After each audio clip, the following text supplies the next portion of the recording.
Living large, living loud, stacking paper high, chasing dreams all the way to the sky. From rags to riches in the blink of an eye, friendships in the vault where the old bonds die. Parties on rooftops, crystals in the dark, lost in the glitz till we miss the mark. Gold turned to chains, heavy on the heart, the price of a wish tearing us apart.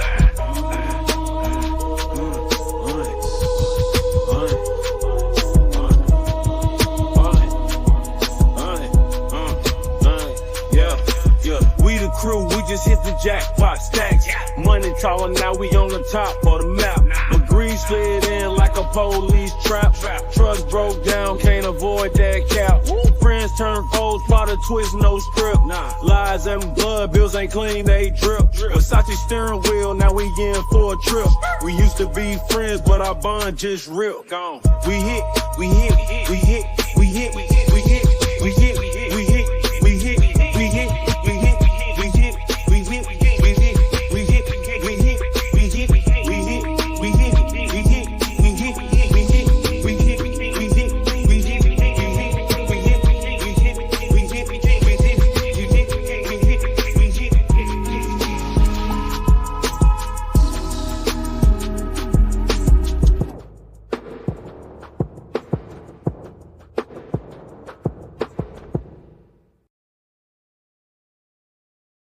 Chapter 17.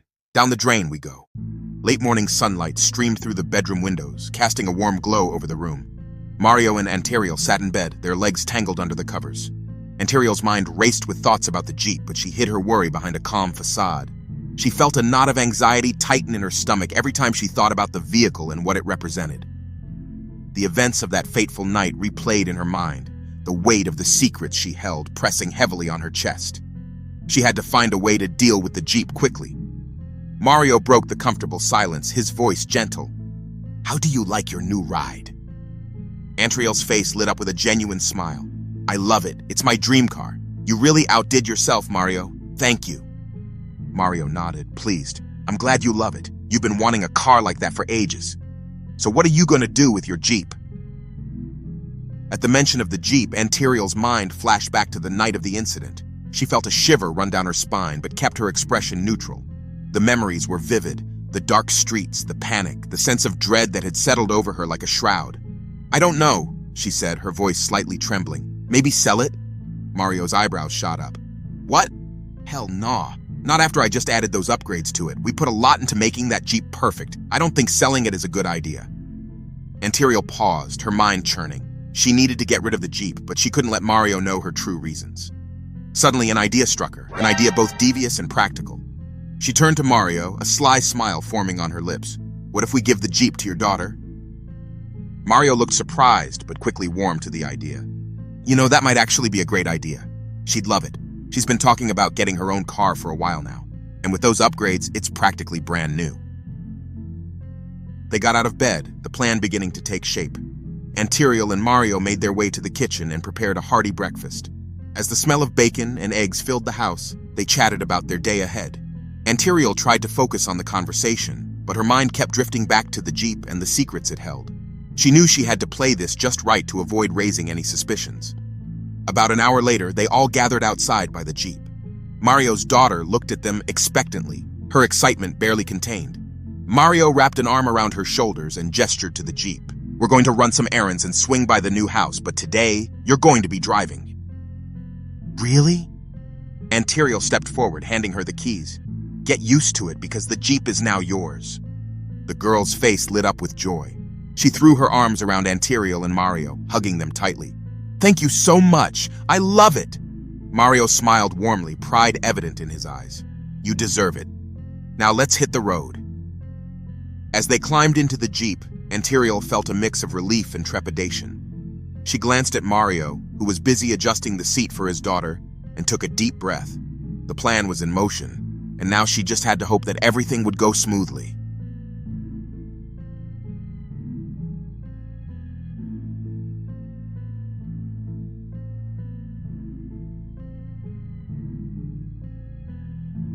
It was early afternoon, and the sun was high in the sky. Kesey and Ladarius were seated at a small, charming bakery, surrounded by colorful cake samples. The atmosphere was warm and inviting, with the sweet scent of vanilla and chocolate wafting through the air. Despite the delightful setting, Ladarius seemed distant, his mind preoccupied. Kesey noticed Ladarius's strange behavior. He was more aggressive than usual, his jaw clenched, and his eyes had a steely, determined look. She had been trying to engage him in cake tasting, but he barely seemed to register her presence. "Ladarius, what do you think of this one?" Kesey asked, holding up a small forkful of red velvet cake. Ladarius blinked, snapping out of his thoughts just long enough to give a non-committal grunt. "It's fine," he muttered, barely tasting the cake before pushing the plate away. Kesey frowned, her concern growing. "You've been acting strange all day." "What's going on?" Ladarius took a deep breath and decided at that moment. He'd been wrestling with his thoughts since he saw the footage, and now he knew what to do. He reached into his pocket and pulled out his phone, quickly typing out a message. He texted Tara first. "I must use your restaurant at closing tonight. It will only take a few minutes. It's urgent." Then he wrote to Emmanuel, "Meet me at Tara's restaurant at closing. I've got something you need to see."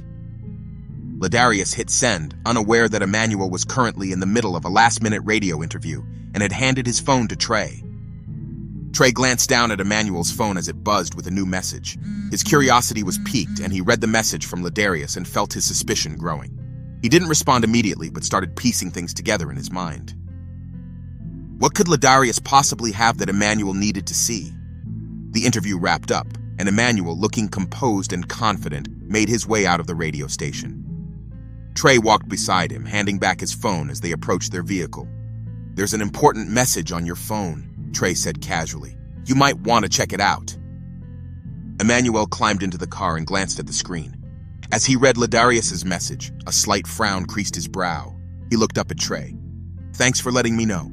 You can take the night off, Trey. I won't need you for this meeting." Trey nodded, but his mind was already racing with thoughts. Ladarius's message intrigued him, and he couldn't shake the feeling that whatever Ladarius had was significant. As Emmanuel's vehicle pulled away, Trey sat in the passenger seat, contemplating his next move. But if he could get his hands on whatever Ladarius had, it could change everything. Back at the bakery, Kesey watched Ladarius closely, sensing the shift in his demeanor. "Ladarius, what's going on? You've been acting weird all day."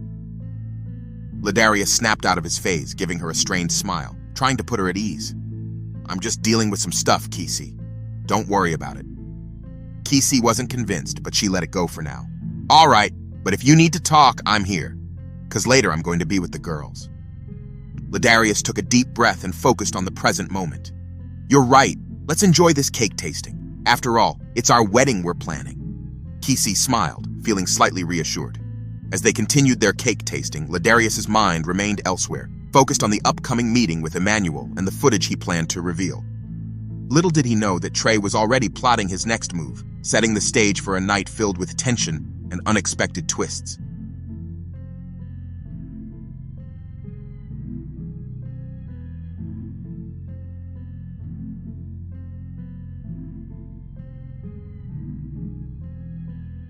Two hours later, Olivia, Kim, and Kesey met up at a quaint cafe in the city, a familiar spot where they often caught up with each other.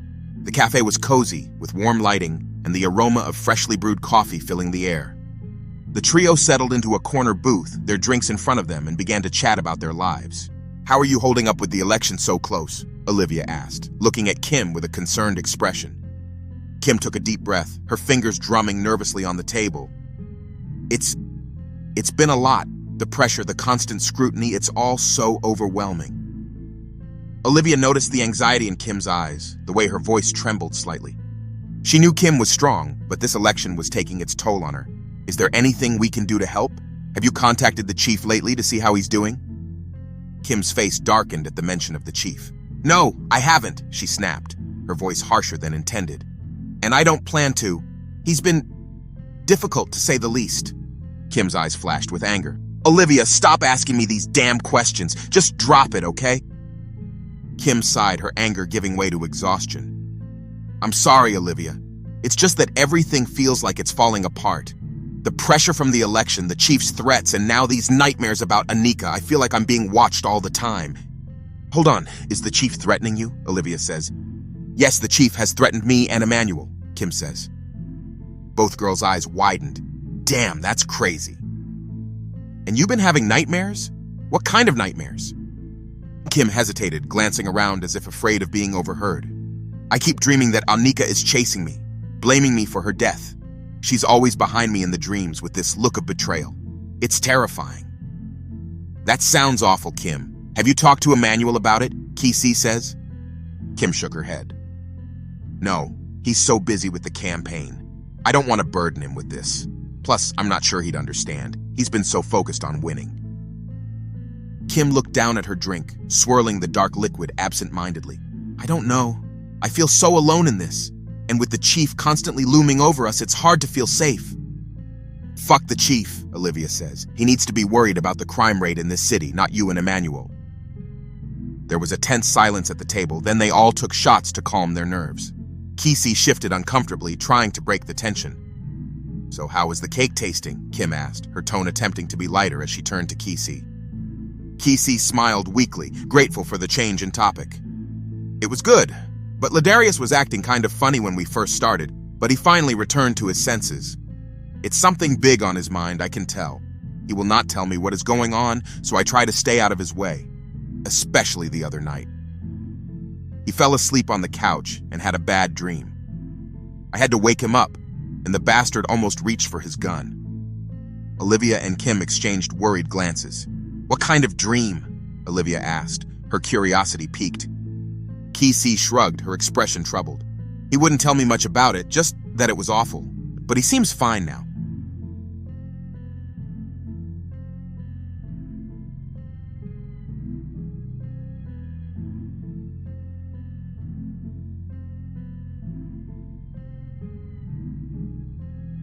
It was late afternoon and the sun shone through the bedroom windows as Michelle and Chris lay entwined in bed, the remnants of their passionate lovemaking session lingering in the air. The room was filled with a comfortable silence, broken only by the soft hum of the ceiling fan. Michelle turned to Chris, her eyes glinting with a dangerous intensity. Let's get rid of that bitch, she suddenly spat out, her voice dripping with venom. Chris's eyes widened in shock and he pulled back slightly, trying to process what he had just heard. What the fuck are you talking about? He exclaimed, his gaze locking onto Michelle's. There was something in her eyes he hadn't seen before, a dark, unyielding determination that sent a chill down his spine. Who are you talking about? Antirial? Chris looked puzzled. Ain't that your friend? Michelle's expression hardened and she shook her head vehemently. I don't give a fuck. I want the bitch gone. She's evil, Chris. You just don't know. She will take a child's mother away from them. Chris froze, his mind racing to catch up with her words. What the fuck do you mean, Michelle? He asked, his tone low and dangerous. Nothing, Michelle replied quickly, but the damage was done. She had said too much. Just know the bitch is evil, and don't you hate Mario? Chris's brow furrowed in confusion and frustration. Yeah, I hate the dude, but you just said that like you've done it before. And why the hell would I discuss something like that with you? Let's kill them, she whispered, her voice barely above a breath. Let's kill them both, Mario and Antirial.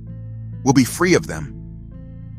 Chris stared at her in stunned silence, the total weight of her words sinking in. Your ass is crazy, Michelle, he muttered, shaking his head as he swung his legs over the side of the bed and began to dress hurriedly. Nah, I'm just crazy about you, baby, Michelle called after him, her voice taking on a sickly sweet tone that only made him shudder. Chris's phone buzzed on the nightstand, and he snatched it up gratefully, desperate for any excuse to get away from Michelle. Yeah, I got to go. Relief washing over him as he realized it was a call from his company. Thank God, he muttered, glancing back at Michelle before making a hasty exit. Chris hurried down the stairs with Michelle right behind him, each step feeling heavier than the last. I'm fixing to leave, he said, trying to keep his voice steady. Michelle leaned against the doorway, her arms crossed and a smirk on her lips. Are you coming back? She asked, her tone deceptively sweet. Chris hesitated, his mind a whirlwind of conflicting emotions.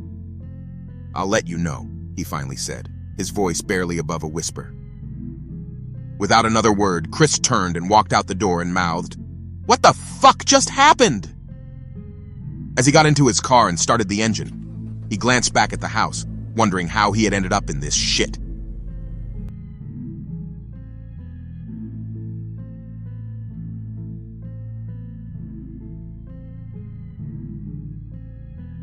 Nightfall had just begun to drape over the town, casting long shadows across the streets. Mario was on the phone with Jason and Alex, chatting casually as he sat in the Jeep's passenger seat, with Antiriel in the back seat and his daughter at the wheel. They were on their way back home after a day of errands, and Mario's daughter had been doing great with her driving all evening. "So how's she handling the new wheels?" Jason's voice crackled through the speaker. "She's doing great," Mario said proudly. "She's been a natural behind the wheel." "That's awesome, man," Alex chimed in. "You must be proud." Mario glanced over at his daughter, smiling. "Yeah, I am. She's taking to it." Meanwhile, back home, Mary let Bash and Thor use the restroom, enjoying the crisp night air as she stood in the driveway.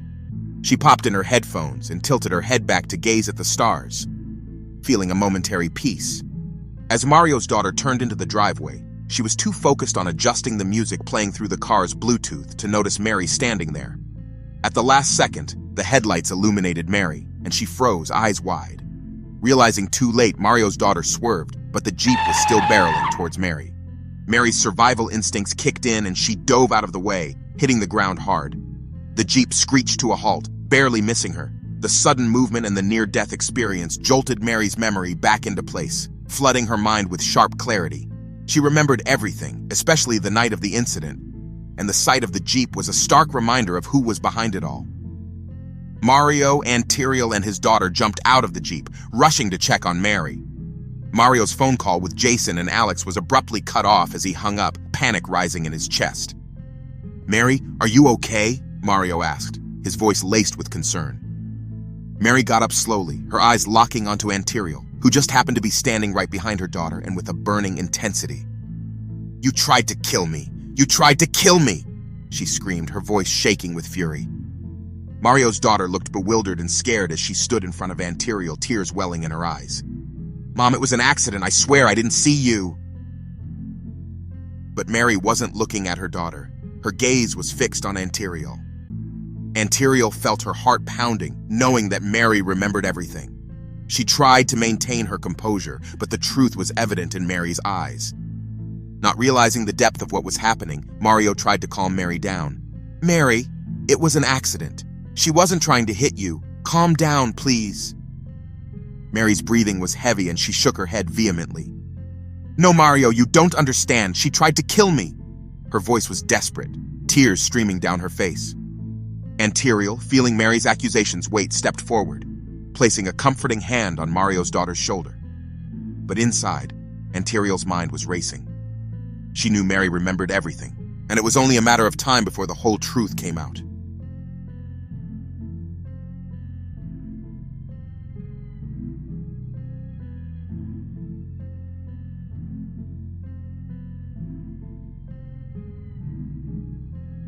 As the evening deepened, the tension in the air was palpable. Emmanuel and Ladarius were minutes away from their scheduled meeting, each man with his anxieties and plans. Meanwhile, Trey was orchestrating his scheme. He sat in his car, parked a discreet distance from Ladarius's house, meticulously setting up the looped feedback for Ladarius's security cameras. Trey worked quickly, his fingers flying over the keyboard as he hacked into the camera system. He exited his car and approached Ladarius's front door. The silence of the neighborhood was punctuated only by the occasional chirp of crickets and the distant hum of traffic. With practiced stealth, Trey picked the lock and slipped inside the house, closing the door softly behind him. The dimly lit interior was quiet, filled with the faint scent of cologne and leather. Trey moved swiftly through the rooms, his eyes scanning for anything that might be of use. He recalled Ladarius's words to Emmanuel about having something important to show him. Knowing Ladarius's cunning nature, Trey knew a backup copy would be somewhere. He went to Ladarius's home office, where a sleek computer sat on the desk. Trey pulled out a special USB drive to bypass the lock screen and download recent files. Trey glanced around the room as the device went to work, his mind racing with possibilities and potential repercussions. The USB drive blinked several times, indicating it had finished its task. Trey removed it, slipped it into his pocket, and carefully rearranged everything to look like it had never been touched. He moved with the precision of a professional thief, aware of every creak in the floorboards and every rustle of fabric. Satisfied that he had left no trace, Trey exited the house as quietly as he had entered. He returned to his car, his heart pounding with the thrill of the successful break-in. Once a safe distance away, he restored Ladarius's camera feeds to their normal state. As Trey drove away, he couldn't help but wonder what the USB drive contained. He strongly suspected that whatever Ladarius had planned to show Emmanuel would be a game-changer. Trey's mind buzzed with anticipation and a sense of urgency. He needed to review the contents of the drive immediately. Trey hurried back to his apartment, the adrenaline still coursing through his veins. Once inside, he locked the door and made his way to his desk. As the files loaded, Trey sifted through them until he found a video file that caught his eye. The timestamp indicated it was recent.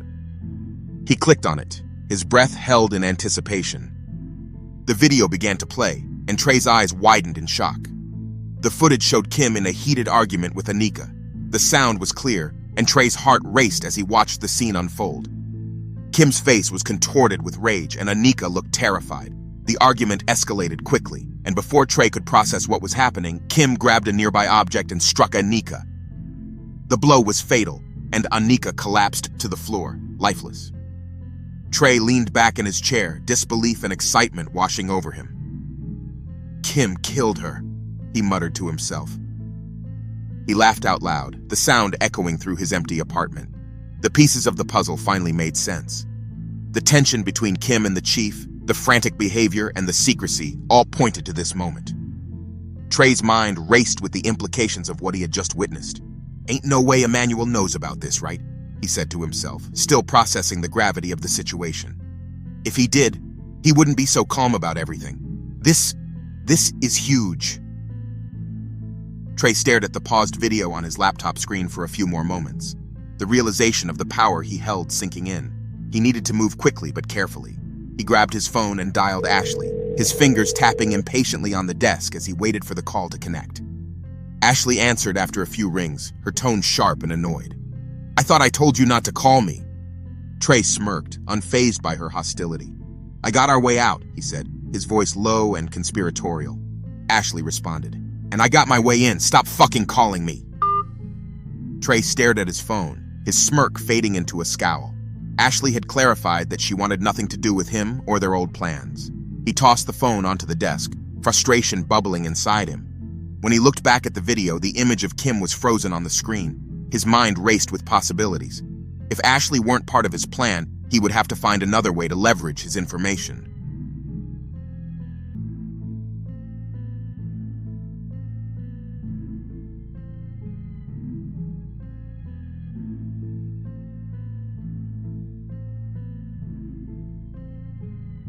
Meanwhile, at Tara's restaurant, Tara looked at the two men with irritation and concern.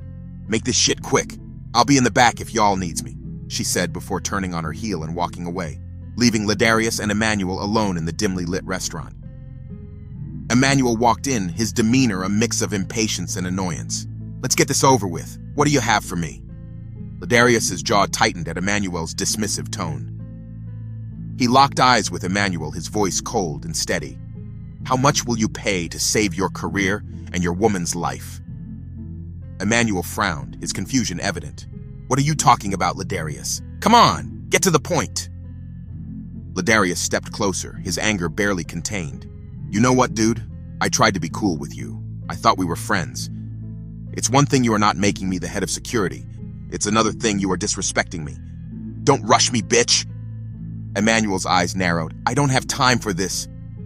Ladarius took a deep breath. $333 million, or Kim and her wig are going to be put up under the prison cell for murder. I'll call the chief up right now. Emmanuel's face twisted in confusion and anger.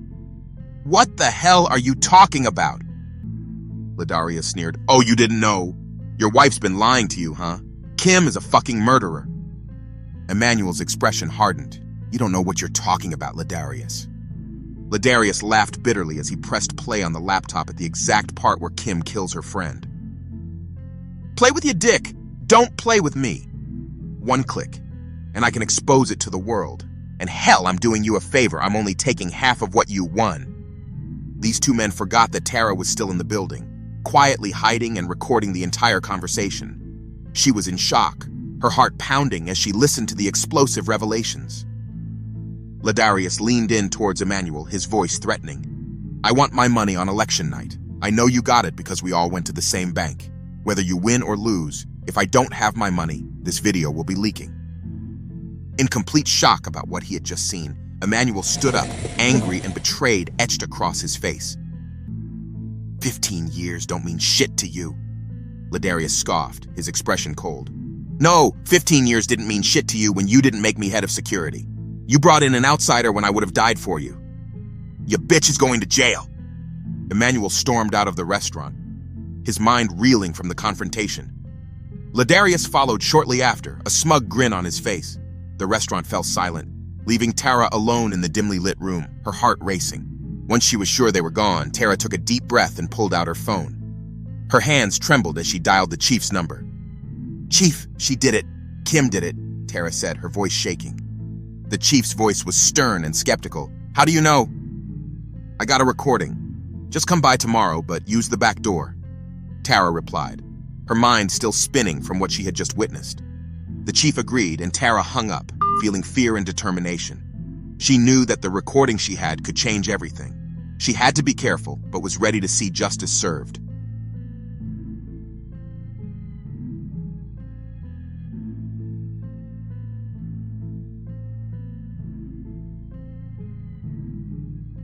At about 4 a.m. that next morning, Trey walked into the office, the early light filtering through the blinds. He immediately noticed Emmanuel slumping over his desk, drowning in a liquor bottle. Concerned, Trey walked over and grabbed the bottle from Emmanuel's hand. I don't know what you got going on, but you need to get yourself together, Trey said, his voice firm. Emmanuel looked up, his eyes bloodshot and filled with despair. Money will ruin a friendship, he muttered, his voice thick with emotion. Trey sighed, leaning against the desk. Yeah, I know. I've lost a friend over a few dollars. Emmanuel shook his head, his expression bitter. This ain't no few dollars, Trey. It's millions. $333 million to be exact. Trey's eyes widened, his face reflecting shock and disbelief. God damn. That's how much y'all won? Emmanuel nodded, rubbing his temples, as if trying to ward off a headache. Have your friends ever blackmailed you? This could ruin me. Trey's mind raced, the gravity of the situation settling in. Is it worth it? He asked, his tone serious. Emmanuel looked up, desperation etched in his features. Yes, it is, he replied, without hesitation. At that moment, Trey realized that Emmanuel had more money than Ladarius requested, the wheels in his mind turning. Do you need me to take care of it? He asked carefully. Emmanuel took a deep breath, the weight of his decision pressing down. He looked Trey in the eyes, his voice steady but filled with a chilling resolve. Yeah. I need you to kill Ladarius.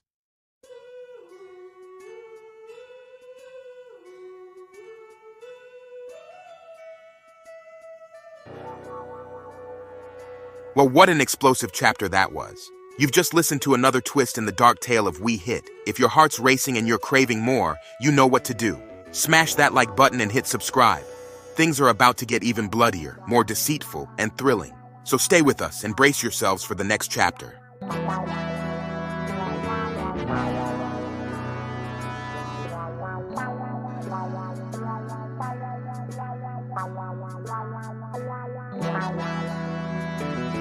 Wow.